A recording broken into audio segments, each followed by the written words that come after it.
Hey yo, welcome back to AIW's The Card is Going to Change. My name is Ronald Two Legs. As always, I am joined by AIW owner John Thorne. What is up, Thorne? Took your vacation time last week. Dude, I'm fucking sunburnt, Two Legs, man. Fuck. Where'd you go? Florida. Took a vacation. It was a friend of mine got married, and then it was also me and the old lady's 10-year anniversary. She's been wanting a beach vacation. She's like a beach, she likes the beach. Me, I'm more of like a California. I'd rather go to California. So we went to a bunch of California vacations. It took me 10 years. She finally got a beach vacation out of me. So just took my buddy getting married in the same place to do it. Yeah, I'm not a crazy beach vacation. I'm like a go somewhere where there's stuff to do. Like I'm not like a let's just sit on the beach person. Yeah. I could just do that in my living room without, the beach. So I like this one because we got like an Airbnb that had a really nice pool in the back. So for me as a person, I'm like, all right, well, we paid for this Airbnb, so I'm gonna like spend some time here and hang out. You know what I mean? So I just pretty much laid around in the pool and hung around, doing that. I was like trying to catch lizards and shit. But spoken like a true 5-year-old. There's like frogs hop around and shit. I'm like, fuck it. I'm not gonna, because like you go sit out on the beach and then like hopefully you got like some, like a umbrella or like a big, overhead fucking thing. Otherwise, you are just roasting out there. Oh, and also, okay, here, let me ask you this, because I put this poll out there.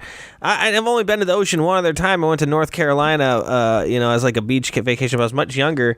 What? People just piss in the ocean, apparently. There's no bathrooms. I was astounded by the fact there's like no porta potty or anything out on the pisser, and they're like, oh, you just piss in the ocean. I'm like, that is fucking absurd to me. And then everyone thought I was like a bit. Yeah, everyone thought it was a bit. No, there's usually like like a resort or something. You know what I mean? Like there's usually something. Up and down this beach, there was not a bathroom to be saw anywhere. And then I put a poll out there on Instagram, and every single person, except for me, I voted because I wanted it to be documented, said, no, you pee in the ocean. And I was like, that is fucking crazy. Yeah, I don't know. Like every beach I've been to, there's been like a hotel or something, you know what I mean? Like, yeah, right there on the beach. So this was all like houses and all that stuff. Underground beach, huh? It was in the panhandle of Florida. It's like one of the most tourist destinations ever. We went to Destin, Florida. So it's like a very popular tourist destination. But I don't know. I guess, I don't know. I don't mean to derail it. Fort Lauderdale? No, it's in the panhandle, so it's like straight down. People say that, somebody works at that to me. That I don't know what the panhandle means. That's like the side part on the West Coast. That's like the real skinny part on the end. Florida has like that little end on it, and then it goes down. Most of the stuff, is in that middle chunk, but the panhandle is just like that little tiny bit underneath Alabama. Oh, I've been reading. There's been a lot of shark attacks going on in Florida. It was literally right there. There was 2 the week prior, something at like the beaches that we were at. So I was like, man, I'm not going in past like my knees and shit anyway. So fuck. And they're like, that's where it happened. You watch Shark Week? You watch Shark Week? They can get you. Yeah, that's what they said. They're like, they can still get you even in knee-high water. But yeah, it was. So I'm all sunburned from that. Depends on how hungry they are. Right. Yeah, I was trying to get to this recording sooner. I got stuck in Superman traffic. Superman is taking over fucking downtown Cleveland right now. Yeah, that's pretty cool though, right? I mean, you're like in the thick of it down there too. Yeah, it is everywhere down there. But yeah, like I was just like watching them. It looks so silly because they're gonna put all these special effects in. But like I just watched this guy. It looked like he was just like throwing things into the air like 20 times the other day. Yeah, and I'm like, I'm sure there's gonna be like lasers or something coming out of this guy's hands by the time the movie's done. But like it's. He just did it like over and over and over again. They put all these fake storefronts and stuff in downtown, and like this guy I work with was like, oh man, he's like, it's about fucking time they put a pet store in down here. This is such a great idea. He's like, why would you need a pet store downtown? He's like, this is such a great idea. People live downtown. They all want dogs and then, pets and stuff. He's like, this is great. And it's like a fake storefront for the movie. Oh, jeez. But yeah, there's a lot. I mean, like, the traffic patterns are all messed up downtown. Like it's everywhere. There's just like cranes and shit. Like I think that they were filming Superman flying when I was coming to record this podcast, because there was all these cranes and stuff set up everywhere. I would imagine that means he's going to be flying.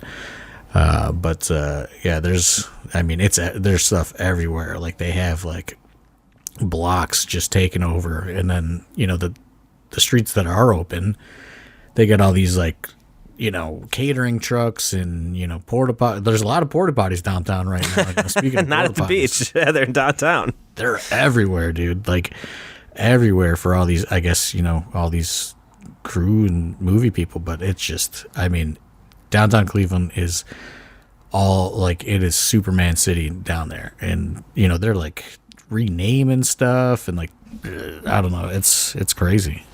Yeah, they were like putting signs over, buildings, like rename. Yeah, like the bridge.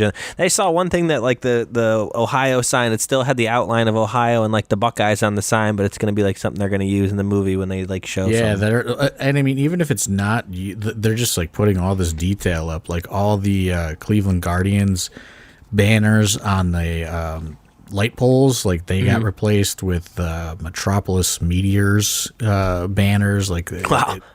They're like sparing no detail on switching stuff all around. So it's pretty weird if anybody drives downtown in the last couple weeks, or I think throughout like the next few weeks, it's gonna be like that.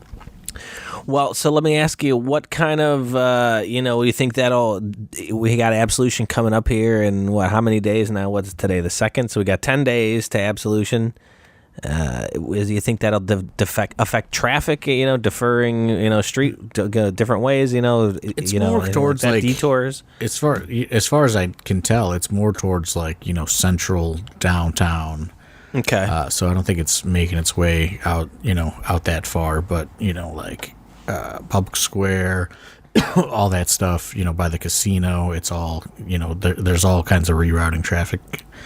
And maybe streets shut down and things, and I don't know. They announce street closures every day for it, but I think that it's going to be done by next week. So it's the Absolution is the 13th. Sorry, I was thinking the 12th, but that's a Saturday. So hey, come down a little early and park the car, go walk around and check some of that stuff out. Maybe something to do if you're looking for something to do before. It's not too far. Yeah, there's like, I didn't see Superman, the man himself as of yet, but there's a lot of stuff, like if I've also never like just walked around, you know what I mean? Like it's just like what I could see from my work, but there's like huge crowds everywhere though, like that's another thing when you're driving around, because people are standing in where they have like barricades up, but wherever those are at, there's people just standing and watching all over the place. So yeah, come be an extra in a movie, stand around, you never know what will happen, then go to Absolution. Yeah, to be honest, we're not going to hard sell it so far this week, but I am a little concerned that we haven't sold out of those floor seats yet. It is I think it's a pretty strong card. We're rolling out the match announcements. We set a lot of it up in Akron, so I'm hopeful that we can pack it out, and then to come back SummerSlam weekend a few weeks later, and that lineup is getting fucking real ridiculous real quick. So I'm hoping that we can pull it off back to back with a quick turnaround in Cleveland. Yeah.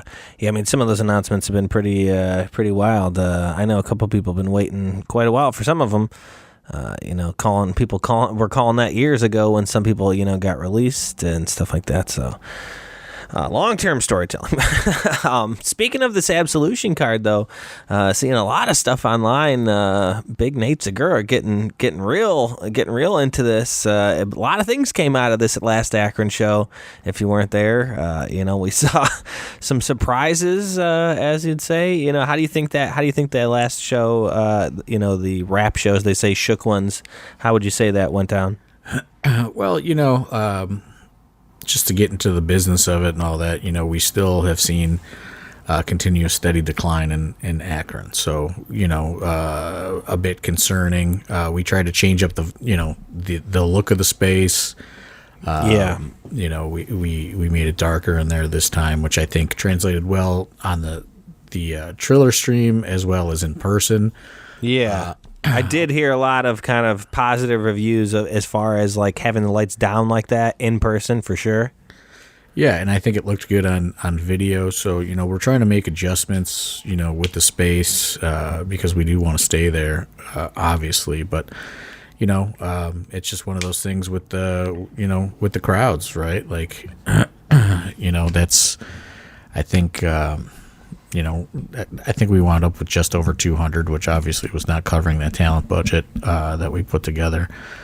So a little bit of a disappointment, but we're hopeful that what we did is going to hopefully kind of make that money back at Absolution, and that intrigue and everything we set up.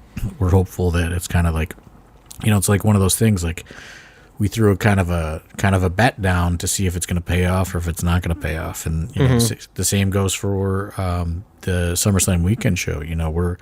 We're throwing down a lot for a Thursday night. I mean, it's not going to be your Mercury Lounge like lineup. It's going to get pretty out of control, and like you haven't even seen the most of it yet. So it's just I'm just kind of at this point right now to where it's like I'm going to throw it all out there. If people don't support it, they don't support it, and we just fucking wrap it up, right? Like, that's the only thing that we can do is we can throw it all up against the wall and see if it's going to stick and catch. And if it doesn't stick and catch, it doesn't stick and catch. I mean, like Pedro was kind of like, CFO Pedro was kind of like, hey, like, what's with the spend? Like, let's wrangle in the spending. And I was just like, you know what?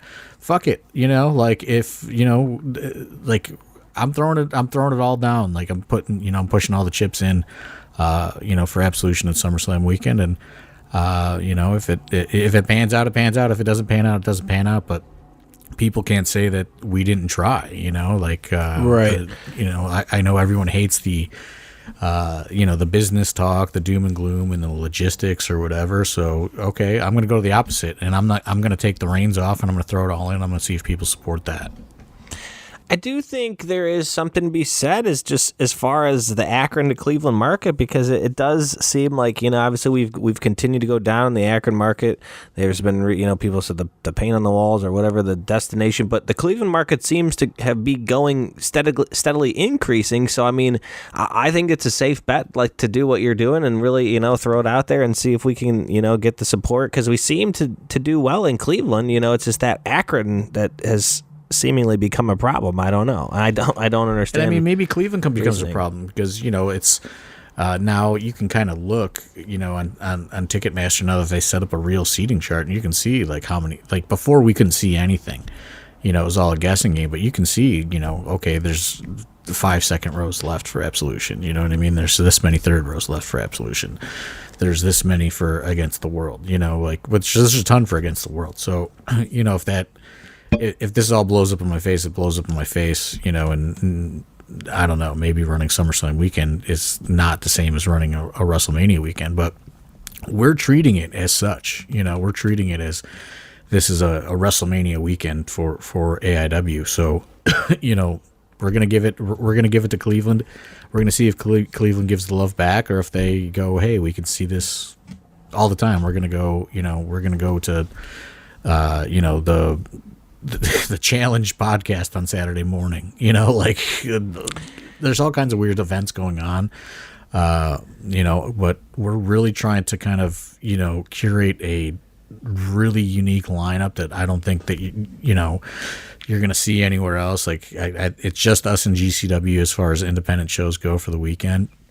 So, there's not a lot of decision making, I guess, as far as many independent events like a WrestleMania weekend. So, we're hopeful that people come out and support it. We lowered our premium tickets a tad for that show, still doing the $15 GA. So,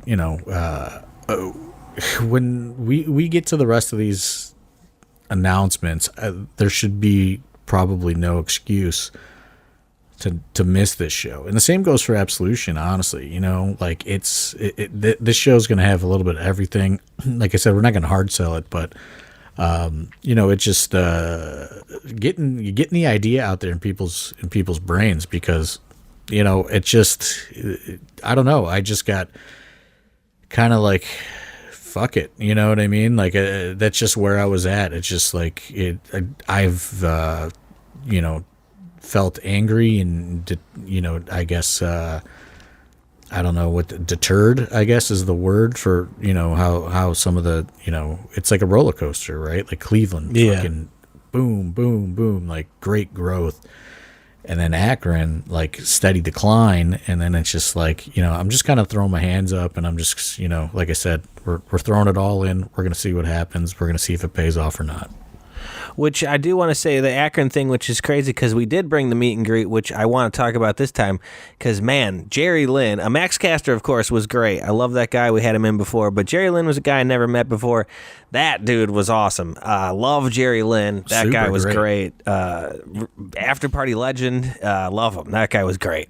Yeah, and I mean, anybody that has the opportunity to book Jerry Lynn, like, you should, because...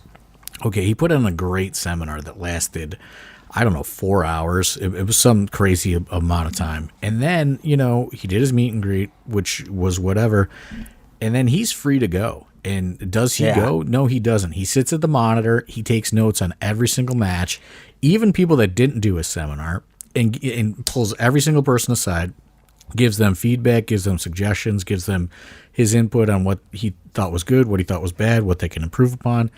And I mean, this guy did it all night. He could have been back at his hotel, sleeping, done, doing whatever. He sat there all night, took notes, gave incredible, intricate feedback to every single person that performed.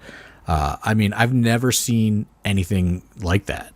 I was going to say, I don't think I've ever noticed, and I haven't been there that long, but I don't think I've ever noticed anyone taking note. Like, he was taking notes on guys. A lot of guys have sat there. Like I said, there was a lot of guys. Chavo was great. There was a lot of guys who were cool and sat at the monitor, gave people feedback.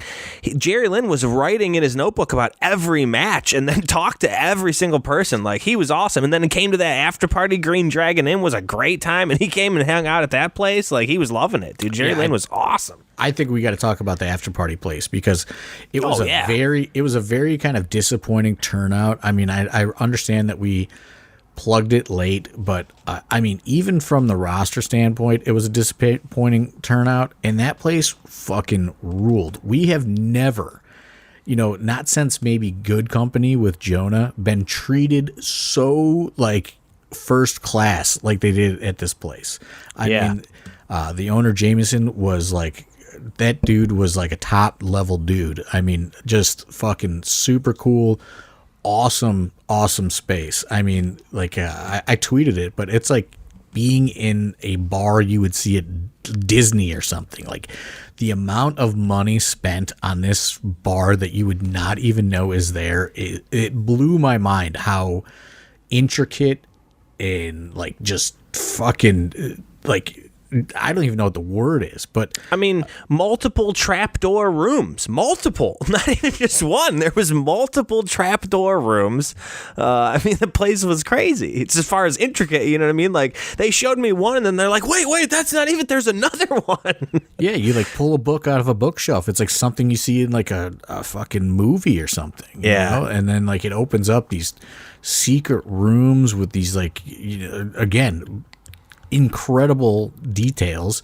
You know, the one room had like a chandelier, and he's like, yeah, that's from a castle, like a legit castle. He's like, it was in an auction for like $40,000. Holy shit! What the fuck? And I mean, just another thing, great food, right? Yeah. Like when's the last time we had that, you know, that after party combo of like cool place with good food? Again, not probably since Good Company, You know, like two Pep certified, two Pep certified. Duke knows a shout out. Fan Michael Porter, photographer Michael Porter, and Russell Wilson, and then their other friend Mike Clark, who comes.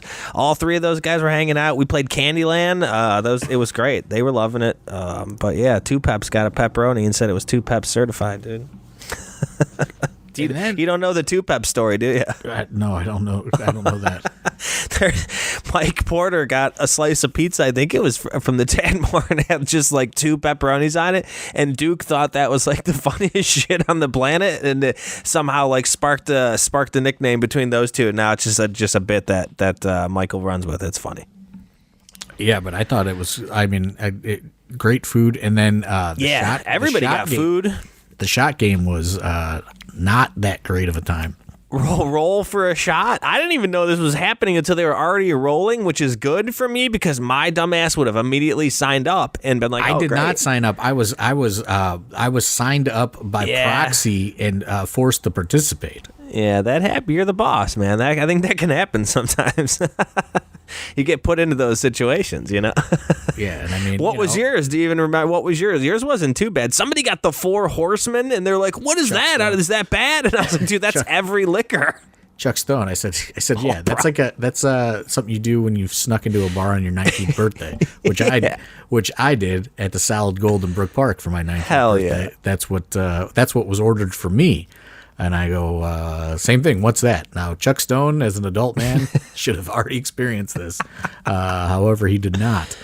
I rolled a 13, which I guess is a good roll. But so I got straight Jameson, which I'm not crazy about whiskey in general. But as everything progressed, I realized it could have been a lot worse for me. Yeah, because I've seen. I mean, Bear Bronson, he got like toothpaste or ranch was in his or something like that, right? He rolled the worst one, which is it's a 1, and they came up to him and they were like, "Do you have any dietary restrictions?" And he was like, "What the fuck does that mean?" And it was like, so that he did it, and then he was like, "Okay, what was in it?" And there was some special like Italian liqueur that's a laxative was in it, ranch dressing. I didn't know that. Yeah, Malort, there was like a laxative liqueur in it, Malort, ranch dressing. It was like 5 or 6 different things, and so it looked cream. It was creamy. It was like thick. You know what it looked like? It looked like the ooze from Ghostbusters 2. Oh, God. You know what I'm talking about? The pink, like the pink ooze. That's exactly what it looked like. Ugh. Yeah, so I got a Jameson. Chuck Stone got a Four Horsemen. Bear Bronson got the laxative shot that looked Ghostbusters 2 shot. I don't know what. Nobody else that I can remember got anything too crazy. Oh, I wonder if it was Fernet Branca. That's what Fat Mike from No Effects drinks. That's like a thing. People drink that all the time. I guess it's supposed to like, if you ever had any of those like digestive liquor, there's like a couple, but that one to like, if you eat a bunch of food on like Thanksgiving and then you take a shot of this, it's supposed to like break down the food in your stomach so you're not like all like stuffed and can keep drinking. Yeah, sounds like acid or something. You know what I mean? Like sounds like a chemical you're putting into your body. It's. I know. I've heard of Fernet Branca before. I had to look it up because I didn't remember him saying that. But there's like a bunch on this list. But that one I know is like kind of like more popular. I think. But yeah, isn't that? I've heard that before, and I'm like, that just seems so fucked up. Like, oh God, fuck. Fernet. Ugh. Yeah. So I mean, there was there was a lot of stuff like that. They had like they had space in there for us to maybe do some shows. Every board game imaginable before it even to get to the wrestling talk. I mean, they had everything. And then we even joked about, like I said, they got Candyland, and then the one bartender came over and she brought it over there, and that's when we took the picture with Porter and those guys because they had Candyland. And then Mike Eichenberg's son challenged me to it, and I was like, oh, no way, I definitely can't play because like if I lose, I've talked so much shit, like I can't do that. Like, that's too much pressure. Yeah, but I mean, the wrestling space was. I took pictures of that. The wrestling space, Matt. We really got to get the ball working on that because that was incredible. Yeah, I mean it was a cool space. You know what I mean? That's just kind of like a maybe we'll discuss that in the fall or something sometime.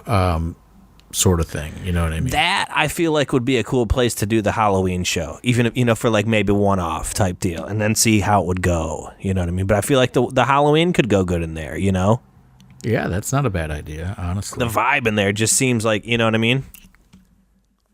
Yeah, it was. I mean, it was super cool. So I was a big fan of it. The food was good. I mean, if you're in the Akron area, you got to check this place out. Just because I was just like, how is this place not packed right now? Because this is just like, this should be like on one, like those lists of like coolest bars to go to in person. You know what I mean? Like you see those lists that like pop up on Instagram or whatever. Yeah. I just couldn't believe the amount of money spent on just the intricate detail of like everything in there. I can't say enough good things about it. It's like, it was just such a nice place, but like kind of had like cool, like it wasn't like a fancy place. You know what I mean? There's like a difference. It was like, I don't know how to explain it. Like it was like kind of like dive bar ethics with like, a very nice surroundings, cause they had cheap drinks in there, like PBRs and just like cheap IPAs and PBRs. Like it was like very affordable for how nice of a place it was. Yeah, but I just feel like you were saying, I feel like all of our fans would feel comfortable in there. Like, it's not a shithole dive bar, but it's not this hoity-toity place. It's fancy, but they're kind of have, like, the prices of a shitty dive bar. Like, it was cheap, and, like, the food was good. Everything was affordable. Like, yeah, you know what I mean? Like, I feel like everyone would have really loved it. I wish it would have been, more, bigger attended, because I feel like, people really would have enjoyed it. Yeah, and just found like another cool place to go to just when they're in the area. Because, I mean, nothing but good things to say. And, like, I don't like any of that stuff. Dungeons and Dragons. Like, I guess it's like they do, like, Dungeons and Dragons events in there and all kind of, like, I don't know anything about any of that stuff. But, like, I can respect how cool of a spot and how much time and effort that they have put into that place. Yeah, it was impressive. Speaking of after party stuff, I know you did get some announcements and get some stuff going today. Some people had asked. There was a question in the Discord. Our pal Scott Random had asked. Said based on a recent Facebook post, it looks like you do have an after party lined up for July and August. Do you want to expound upon that here? I know you did a little bit on Twitter. Yeah, so July for Absolution and for Against the World, we will be going officially to Old 86 on Detroit. It's probably 10 minutes from Temple Live. So a nice, easy, just fucking quick drive right from Temple Live to Old 86.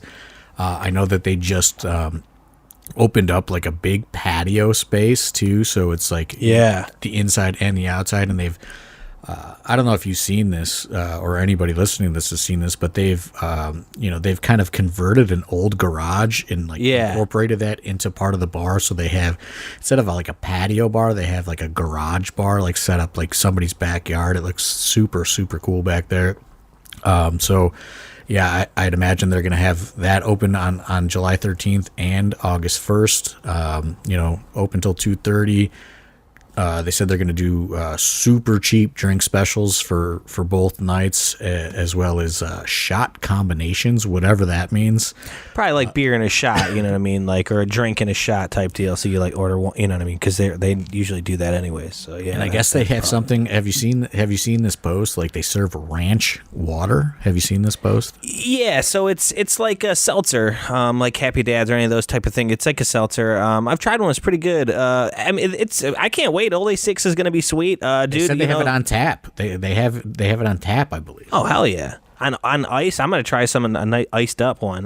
But dude, OK Pants, guy who's been at a bunch of AIW shows, supporter of the brand before. I'm sure everyone's probably seen him around. He's seen him around Cleveland. Good dude to come out, show him some support. Let's have some fun. They have all kinds of stuff going. They did some stand up comedy stuff for their 1 year anniversary. They had some comedy out there. They had all kinds of stuff. So I think we went. Me, Derek, and a handful of people went after one of the shows. I was there. Yeah, I went. Okay, yeah, you were there too. Right, and it wasn't like an official or anything, but like that was a lot of fun. So I can't wait to get everybody in there. Yeah, and I mean, it's just like I said, we're constantly trying to find that right spot. Like I feel like we found it in the Akron area finally. You know what I mean, with the Green Dragon Inn, and I think maybe we, Old 86 might be that middle ground fit. You know what I mean, like that it has the vibe for sure. Yeah, that we've been searching for since the Funhouse Good Company days. That a lot of the AIW regulars they really kind of look back on those, those times as some of like, their like fondest memories of AIW. And we're trying to kind of reignite that, for, not only those fans, but the newer fans that have been coming. So we're trying to find that, that cool space. And I would imagine that, August 1st, who knows who's going to show up, who knows who's going to go to Old 86, who knows who's going to be in the venue at Temple Live. I mean, there's a lot of kind of mystery surrounding all things like that, and a lot of potential for things to happen, and for people to see things. And I just think it's going to be an exciting few weeks here in the summer. It's a little different than what we're used to. We're used to kind of a higher volume, and now we're kind of going lower volume but bigger. You know what I mean? In a sense, yeah. It's kind of a different approach. But and then not going to get into it yet, but we're also working on a SummerSlam pre-party that we'll be able to kind of direct everybody to. I know a lot of people are going to SummerSlam. They've already sold like 50-something thousand tickets. But it's not going to start. They're not opening doors till 5-6 p.m. So there's gonna be a lot of people looking for something to do on Saturday. We're working on that. Hopefully we'll have some details on where to kind of direct everybody to. Throughout the morning and the afternoon leading into SummerSlam. So there's a lot of things in motion right now. But priority number 1 and number 2 is we got to sell a lot more tickets for Absolution, and then from there we got to fucking pack Temple Live for 8-1, because we have we got a lot on the line for both of these shows. Obviously, with us running Thursday, there's a lot of risk in that. We're not going to get a lot of those people, a lot of those out of town travelers, probably things like that. We're up against different kind of scenarios to where GCW may benefit by running Friday. You're going to get those travelers and things like that are coming into town for SummerSlam. So I don't know. I really think that Cleveland is going to come out and and support us, but you never know. We've announced a lot so far for that Thursday show. We still got some big ones. A big one. I can't wait for that one. I think we're going to move some tickets, so I feel pretty confident for it. I mean, it's the hometown game, the Thursday night. If you're not going to come out for AIW, what the hell are we doing here? You want to get that full WrestleMania, SummerSlam wrestling weekend experience. You can't get it all if you don't start on Thursday, right? You can't say that you were there for all of it if you're not there Thursday at AIW against the world. Thursday's the new Friday in 2024. And it really in like a weekend experience like that too, especially, you know what I mean? Like it really kind of is, you know what I mean? You got SummerSlam Saturday, so Thursday, Friday, Saturday, it's like 1, 2, 3, I don't know. That's We're just giving people an excuse to take an extra day off of work and turn SummerSlam into a little mini vacation, whether you're traveling from out of town or you're local. We're just stuff like this comes to, like, SummerSlam has not come to Cleveland in nearly 30 years, and it was nowhere near the spectacle that it is now. It was at the Gund Arena, your usual arena show. There was no multiple events attached to it. You're getting so much coming to town for SummerSlam weekend, but at the end of the day, you got to support the home team, because right. They're all leaving, and we're, if you don't want us to also leave, you have to support this show, is what I'm trying to say. Speaking of ways to support the show, obviously tickets. Hercules wants to know: is there going to be any new merch coming up for any of the shows? Shirts, hats, anything like that? You going to do any maybe a T-shirt for the Against the World, kind of in the way that we did for Slumber Massacre, anything like that? It's possible. I mean, I haven't really thought of it. I mean, to be honest, we have just so many different irons in the fire, and we have not sold out of the last run of merch that we got. You know, we have shorts, we have a shit ton of different hat color combinations. This is my thing. I think Johnny Compton is kind of a shitty salesman. Oh no, here we go. And I've had to have a few like, hey, let's get a little bit more energy over here. We gotta bring the energy in the room up a little bit. I think he fucking wants to shoot me with a gun sometimes because I just say, you know, hey, no one's buying something from the guy looking at his phone. You know, like this is me being like a, you know, middle management supervisor walking through the cubicles. But yeah, your Lumberg impersonation. Yeah, like, hey, what are you texting? You know, like, but I mean, come on, you know, like. If like when I go to Toy Hio, I fucking stand the whole time, you know, like that's just, I think it's just more of a inviting, you know, hey, come give me some money, you know, come buy some stuff from me. Oh yeah. But we have shorts. I know you got a pair of those shorts. Hell yeah. I'm gonna maybe get a couple of the full print shorts too. Maybe, you know, we'll see. We got those Cleveland wrestling shirts. Still plenty of those in stock. I may do a shirt, you know, or something. If anybody has any ideas, throw them in the Discord. Always open for different ideas to get stuff designed. But like, honestly, we have so many different things going on for these two shows. Like merch it hasn't popped into my head to be perfectly honest. Because I mean, dude, like we. In like a matter of like when was that show? Like a week ago, 2 weeks ago? Yeah. Absolution added fucking Karen Jarrett, Jeff Jarrett, and Satnam Singh in the matter of seconds. You know what I mean? So right. The fucking the budget went way up, like way up, about 7'4" up into the air. You know, so we have dude, like. You know, not trying to like, still haven't been paid for the fucking May show from the temple. So Jesus Christ, you know, who's in charge of that? I said, hey man, what the fuck? It's getting to that point right now. You know, I just spoke to them and I said, hey, is this on your radar? I was like, oh yeah, it's on the radar. You know, like so. I don't know. So, you know, that's why I'm just like, hey, I'm just going to fucking throw the rest of it at these next two shows. And if we are totally out of money, then fuck it. You know, no excuses. You know? Yeah, right. I guess to burn the house down while we're at it. Fuck it. Right. Like, hey, you know, whatever. Fuck it. You know, I'm sure everybody will work for free for Wrestle Rager if it's the last show. So, I mean, fuck it. That's the way I feel. Putting all the chips in, right? Like, you just got to put them all in. So, to be honest, you know, on the merch thing, you know, things are a little tight right now. So yeah. Oh, understandable. I would say here's a goal to hit. Let's say if we hit a certain amount of tickets that John Thorne feels comfortable for Wrestle Rager in a certain amount of time, hey, we'll get something thrown together for Wrestle Rager. Let's see some tickets moving on Absolution, on Against the World, and then we'll work on merch and Wrestle Rager. Yeah, and I mean, you know, let's put that down the line. Yeah, merch is just. I think what people don't understand about merch is like, because you know they see wrestlers with merch and stuff like that, but like wrestlers like have, you know, like they leave AIW and then they go somewhere else, and then they leave there and they go somewhere else. They have like all these opportunities to sell merch.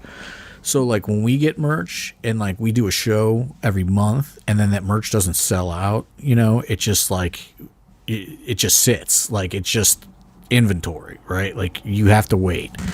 And, like, you know, we have the online store. That doesn't do a lot. You know what I mean? Like, Josh Goldstein buys stuff and Paul sometimes, you know? So, it's just, like, when you get this merch, it just sits to where like wrestlers get merch and then they travel and they have so many different turnover places. Of people. Yeah. So it's like it's hard for us to go like we're gonna get all these different merch things, and then like when it doesn't sell out, it just sits in boxes in a storage unit. You know what I mean? And then and then like, you could try to flip it online, but then that turns into a whole other process. So it's like, we got to let's sell what the fuck we got at Absolution. And then I could get a quick turnaround on t-shirts. My guy, Larry Lotus, is fucking, he can pump them out when you need them. But, we have stuff lying around still. So I want to move that. I would like to get more stuff. I would like to see a lot of AIW merch floating around town SummerSlam weekend. You know what I mean? I think everybody that has AIW shirts should be out wearing that shit Saturday everywhere. Like fucking let's go. Like guerrilla marketing, whatever you want to call it. It needs to happen. You know what I mean? It's the home team. We're trying to do everything that we can, to get the word out, to put together these compelling lineups. But, it's a team effort, from everybody performing to working for AIW to like the hardcore fans of AIW. You know what I mean? Like we need all of the kind of global, community outreach for these two shows coming up that we can get, and then we'll all party at Wrestle Rager, and that's like the most low pressure day imaginable. You know what I mean? That's just a fun day. But like, yeah, Absolution and Against the World, super high pressure, super high budget, tons on the line for the future of AIW as far as like, like what I booked last night was just like Pedro got so mad at me, and I just really, it's just like hey, you guys want to see what $5,000 looks like, and I just sent you a confirmation screenshot. You know what I mean? Like, hell yeah, it's it's crazy, but I'm just kind of in this fuck it mode. You know what I mean? Like, come fucking show up, don't show up, whatever. Like this is, we're trying to give people everything that they want. Yeah, I don't even want to I don't want to undersell Absolution, but the things I've seen in the works that are not announced for AIW Against the World for the SummerSlam weekend is just it's gonna be bonkers. That one yesterday was great, or was that today? Which one? The $4,000 one. They say you want to see $4,000 disappear real quick. Oh yeah. There's a lot of that on both of these shows. So a couple more questions in the Discord. Russ, we kind of spoke on it earlier as far as seminar stuff, but Russ wants to know who are some of the best people that have done seminars for AIW. I know we kind of touched on it a little earlier. There's been a lot, to be honest. The Jerry Lynn one was very good. Fred Rosser's seminar was just like, it was like inception into your brain. Like, cause I'll try to go to as many of the seminars as I can. Yeah. Like the Fred Rosser one, it was just like unlocking boxes in your brain that you've never thought about. Like, it was like how that guy is not like a super high ranking coach somewhere. I will never understand. Like, just unbelievable. It was like so poorly attended too, and it was just like, dude, like this is like the best shit that I've ever heard out of a seminar. Brian Myers has an incredible seminar, always great. Chris Hero, Sonjay Dutt did a very, very, very good seminar. There's been some very, very good ones. But like Brian Myers and Fred Rosser, two of the very, very best seminars. Paul London had a great seminar. We've been lucky with seminars. There's been some weird seminars, but not a ton of bad seminars. But we've had some really, really great seminars as well. Gotcha. Yeah, Paul London's a guy I feel like, he's got a lot to offer just because he's involved in so much showbiz-wise, not just professional wrestling. He's obviously got such great history in actual professional wrestling, but, he's in, like, movies and shit, too, you know what I mean? So, like, I feel like he would have a lot to offer in a seminar situation, The thing about, like, people like Paul London and Jerry Lynn is, like, they're from this, like, bridging generation. You know, Jerry Lynn is older than Paul London, but he still kind of slides into that through evolution. But you know, like they're in this generation that like worked with all the old time guys, all the modern guys. You know what I mean? So like they've seen like enmeshed these kind of like trains of thought together. Like Jerry Lynn started when they were still territories, and then like evolved his style, you know, as the years went on. And then Paul London came in the, you know, late 90s, early 2000s, and like the style had evolved from there, and he continued to evolve. But then he's working with guys, you know, from, you know, all these prior generations, and then, you know, the current generation, and then, you know, and beyond. So he, like, the amount of different kind of like generational styles that, you know, these guys have been able to work with and work, you know, and just learn from. It's just like right now, like how many people can give you a seminar on what it was like to wrestle Eddie Guerrero, you know, or right. Things like that, you know, like it's just, you know, stuff like that. You can't just stumble upon that information at any wrestling school, you know, that's why, you know, anybody out west should be, you know, attending Paul London's wrestling school, like without a doubt. Even if you're trained, you should be going and learning with Paul London, because the amount of like, you know, again, just like Fred Rosser, just like mind, like just opening information that you get from people like that, it can't be explained in, you know, just talking about a great seminar. Like they have so much things that you just don't think about, like as because you've never been to where they've been and had those experiences that they've had.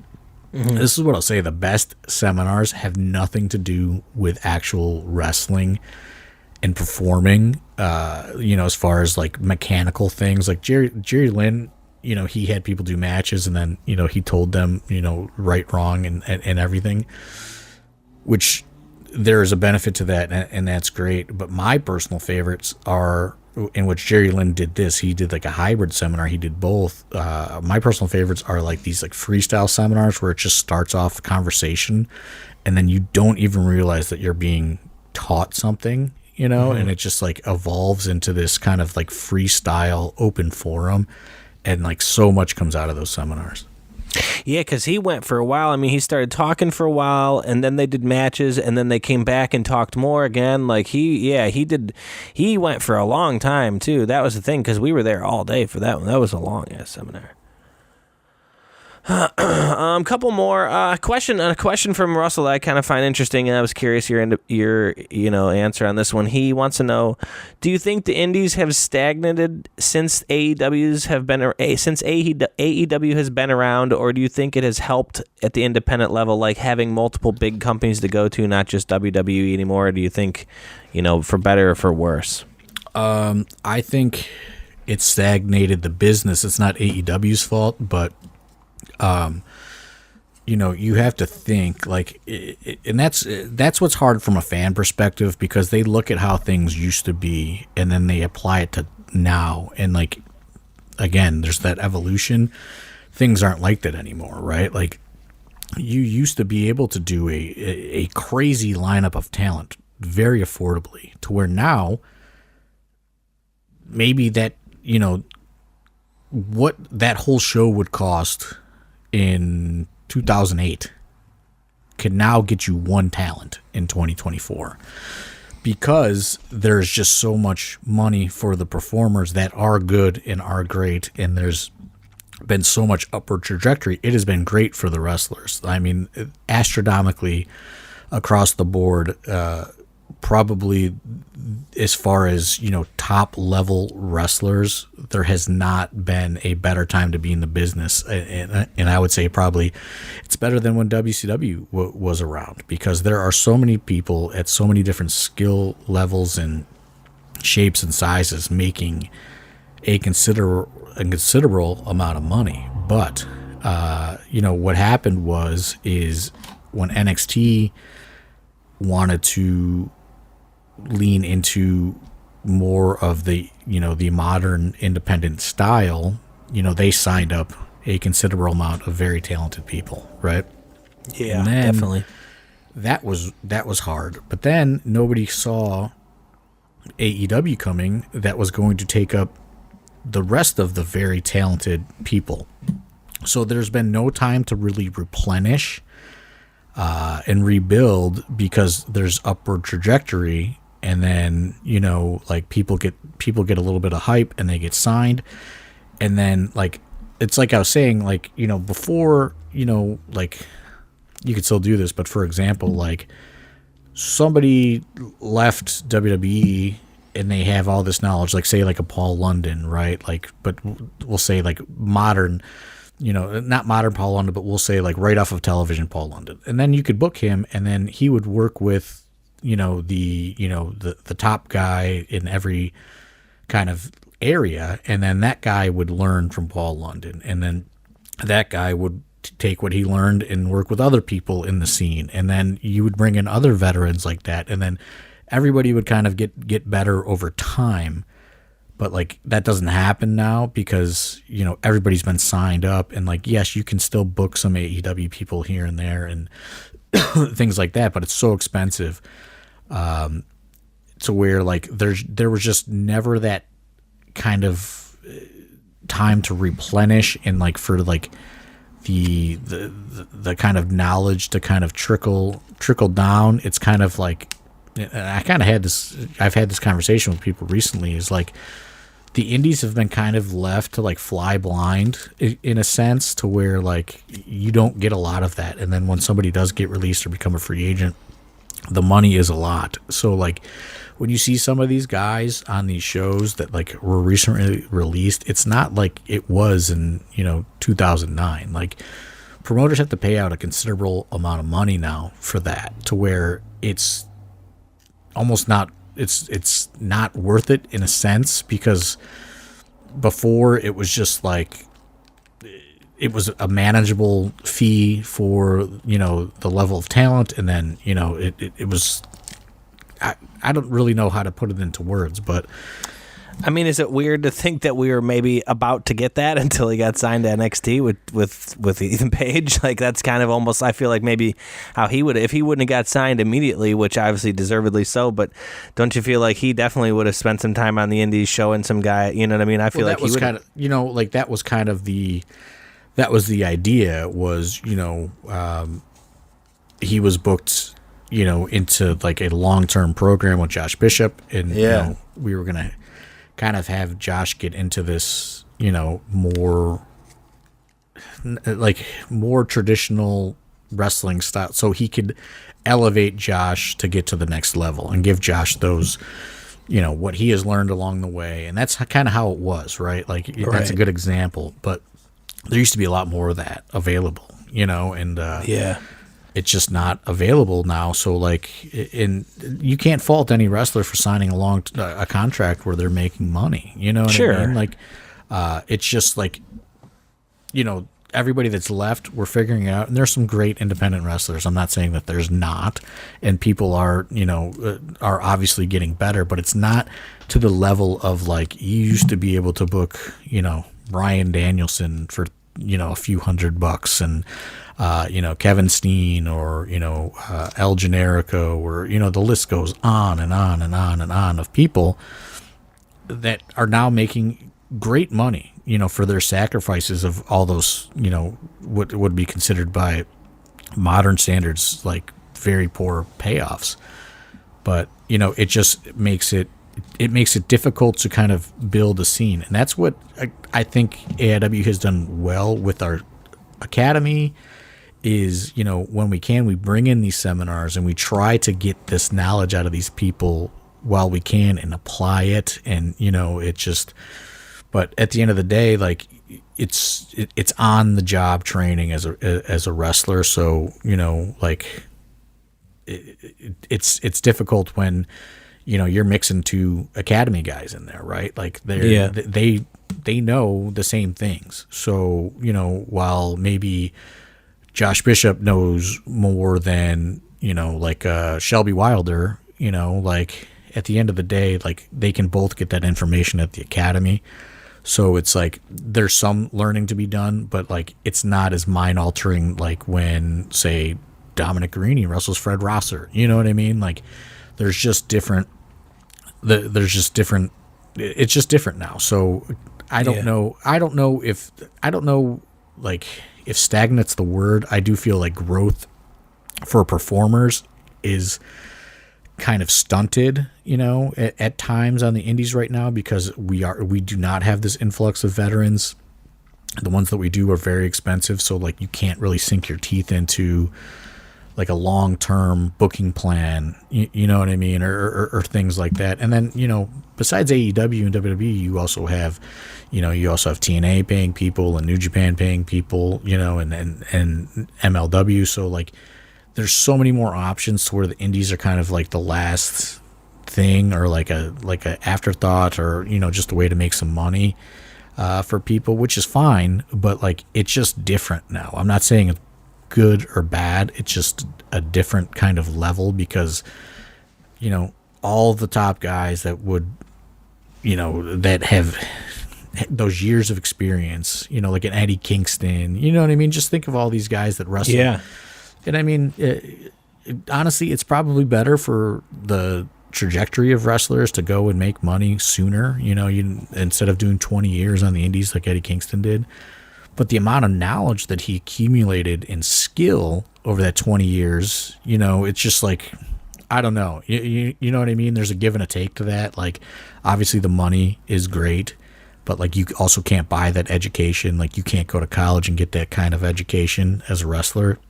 So I don't know. You know what I mean? And like, it's just this weird thing. It's just like, there's money over here, or there's experience over here. And like, there's varying, there's mentalities at the AIW Academy. You know what I mean? Like, there's guys that want to travel every single day that they can. They want to go everywhere. They want to learn everything they can. They want to absorb every bit of knowledge, no matter what amount of money they lose or get or make or whatever. Then there's guys that just want to learn at the academy and just want to, do their best at AIW to learn, and then hope that it turns into something else. There's no right or wrong way to do it. It's just different now. And like, things have stunted, but at the same time, indies are also doing well, you know what I mean? And like, the base level of an independent wrestler is so much higher than it was when I was coming around independent wrestling. Like, you don't have, and I'm sure that it still exists, but like, everywhere, you had Jim from fucking the gas station, who came out to Rob Zombie and wrestled, like, that was every indie in America. You don't have a lot of that anymore, if at all. And like I said, I know it exists, but like, I see a company running some guys out like that. But there's less and less of it. So like, the base level of every area has an independent that they can go support, and like, they have a good one probably.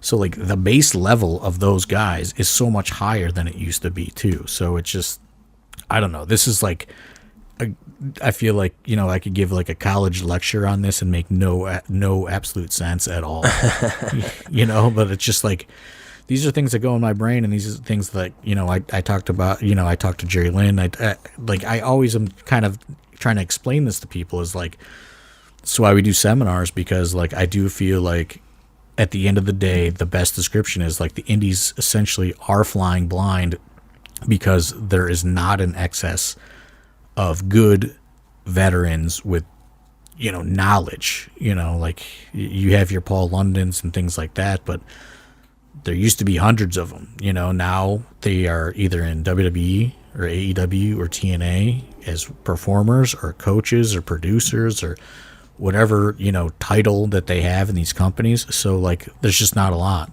available. Right.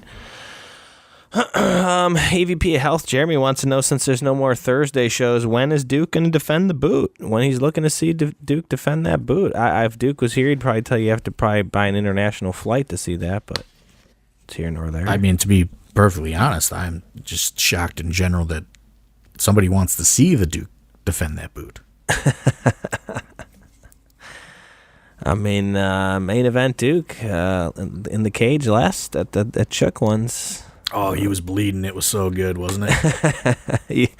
Yeah, when he first got opened up and he came on the monitor, you were back there. You're like, oh, he's going now. Yeah, I was cheering for that. I was happy. That was a good time. Yeah, he had Broner gave him a gusher, like just fucking popped him, and just he was Man, what a great match. buckets. Yeah, I mean, we've kind of bounced all over, but I thought the fucking show was great. I thought the show was great. Sam Holloway and Alec Price might be my favorite match in AIW history. Like, it was fucking, just the attention to detail that those guys spent. And, just to kind of bring it to what we were just talking about, I had this conversation with Alec Price. I said, there's not a lot of guys, but like you're kind of becoming one of those guys because he wrestles so much and he's wrestled so many different people and he is accumulating a special set of knowledge and just he's educating himself, right? Like I think he's a smart guy, but he's also a nice kid and he's easy to talk to. So the way you're like what you're describing, he has to kind of be that leader. He is a good person to, because I feel like he's not standoffish. He's a nice guy. Some of these younger guys, you can talk to Alec. You know what I mean? Like he's a nice dude. You know what I mean? I feel like he's a good guy. Got a job for that. Yeah, I just think he was. He's just that guy right now. I think he is the most talented unsigned wrestler in the country, bar none right now. I think, he is, and I told him, I said, listen, you might not get a lot of, championships places or things like that, but like you make matches better, and that is more valuable in the long term than anything. You know what I mean? Like, it's just overall, he is just becoming a talent that can elevate people. And that is a skill that is lacking in modern independent wrestling right now. And he has it, and it's valuable. And, he probably won't be unsigned for long because he has that skill. Yeah, if anything, if you haven't seen the show yet, get back on Fight Triller TV and let's get those replay numbers up, because that was a hell of a show. Man, the fucking guitar shot that Big Nate took from Jeff Jarrett, which all of that was so fun too. I know I talked to a couple people, and when Karen Jarrett came out. And they said, "Oh, Jeff's not here." And then all of a sudden, Jeff was there. And I had a couple people that were like, "I was genuinely surprised. I thought maybe he wasn't going to be there, until maybe the next time or whatever." And then, there's just it was a great show. Yeah, and that'll be a whole podcast one day, about how that whole thing came together so quickly. But fuck, like how crazy, right? Like just. How crazy, Karen Jarrett, Jeff Jarrett just showing up at the Tadmor Shrine totally unannounced. Like, think about that. Like, we gave them Britt Baker unannounced. We gave them Jeff Jarrett and Karen Jarrett unannounced. Like, come on, Akron. Like, what is going on?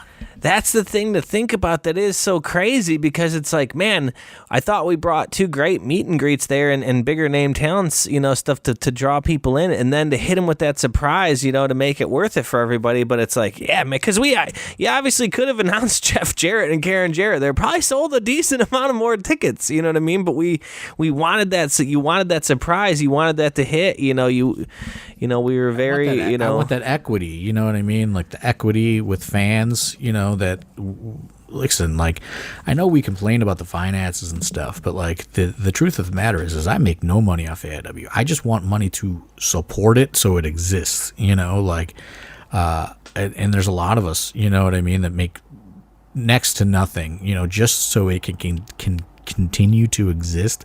We just want to hit that base level, and like keep it rolling, right? Like so yeah, I could have announced it, but I think that, and maybe I'm wrong, but like I think that there's more value in like adding that to the experience, right? Like that FOMO, that creating of like I can't miss an AIW show. I think, obviously things have changed, right? Like we just talked about how there's such a lack of like, the veteran star power and independence and all that, but like we could still pull off some stuff when we need to. And like, I think that will hopefully build equity with fans, and they'll continue to support, even when there's not like a big star, right? Like that's what we're trying to do, because like, at the end of the day, like the in-ring product is still very good. And like I said, that base level of whatever, you want to call local wrestlers or whatever, it's so much higher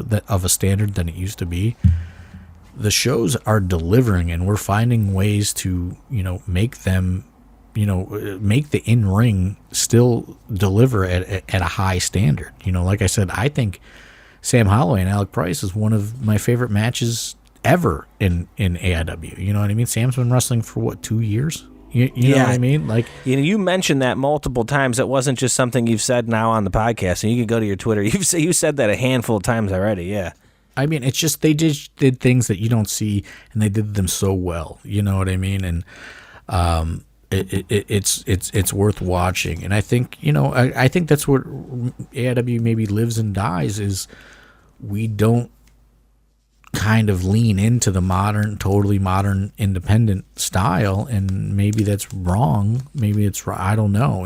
We do try to do things a little bit different to have our own identity, for better or worse. And I thought, this is a show with no rules, no, nothing. And like they told, to sound like an old wrestling guy, like they told an amazing in-ring story, and it's just something you don't see a lot on the indies. And I thought, man, this is like such a good match, like everybody needs to watch this match. Like these guys should be like, people should be raving about this match, but like the news cycle of not only indie wrestling, but just wrestling just moves so quick. Everything gets forgotten. Things that are great are forgotten because how many television shows do you have about wrestling? How many independent streams do you have? Like how much, news, drama, dirt sheet stuff is in your feeds? Like a great match, like it vanishes into the ether almost instantaneously. So, I don't know what value good matches even have anymore, to be honest, but we're still trying to put them out for the live experience, for the people that are coming and supporting. And like this was one that I thought was tremendous. Yeah. I mean, that's the thing. Like you're saying, there's just so much that happens in between that time. That show was only a week ago, but yet there's been how many different shows and pay-per-view. I mean, yeah, the span of wrestling, attention per se is a difficult one. Timeline. I mean, not to mention like everything else in the world. You know what I mean? Like presidential debate, all that shit. You know what I mean? Like it all just, it's all thrown at everybody all at once. In seconds. And like, something cool in wrestling, it evaporates, almost instantly. So it's just, that's the way of the world. And like, we're trying to learn how to survive, and we survive not off streams, not off merch. Like we survive off tickets for the most, you know what I mean? Like if we have enough tickets sold, then that, like, the other stuff helps, but like at the end of the day, like it's a live event business. Like unless somebody's giving us a television rights deal to where it doesn't matter, which I don't see happening. So like we gotta, we gotta sell tickets. Well, anything else you really want to hit on before we get out of here? Been rolling here for a little while here. We got a couple shows coming up. We said we get tickets, for July 13th, next Saturday at the Masonic Temple Live downtown Euclid Avenue. And then we'll be back on Thursday, August 1st, for AIW Against the World at Masonic Temple Live as well. That's our SummerSlam weekend. And then we're going to be doing Wrestle Rager at No Class. We will be back, like you said. We're gonna have, we'll have a hard sell pod here for the upcoming Absolution show. But we just wanted to check in this week with you. There was a lot to talk about. So, anything you want to get to before we get out of here? I feel like I've said too much. This is like one of those podcasts where I feel like I don't know. Maybe I've said too much today. Get a super cut of you saying, I've said too much already, because you say that a lot on this podcast at the end. Sometimes these questions, it's just like, it just triggers my brain, and you get a little glimpse of like everything that's rolling around in my brain, you know what I mean, at all times, because, a lot of those questions are rolling around in my brain a lot. And that's what causes a lot of the stress, because it's just like you got to manage all of those different kind of forces, that are at play. So I just hope that we, like I said, we're throwing the chips all in, we're seeing, we're seeing if we're cashing out or we're staying at the table, after August 1st. That's just kind of where it's at right now. We're throwing it all in, and we're gonna see. I hope people come. We've made those tickets lower priced to try. We're taking less to try to create less Ticketmaster fees, which makes no sense to us. You know what I mean? Like as a business person, you would never do that, but like we're trying to take less. $15 GA just so people have to pay less in fees because we understand the pressures of the world, and like we're just trying to like find the middle ground. So we're taking less off these tickets to try to get more volume of people in these venues and more support, and I hope it works. Maybe 6 weeks from now we're going to do a podcast about how I'm the dumbest, worst businessman in the world.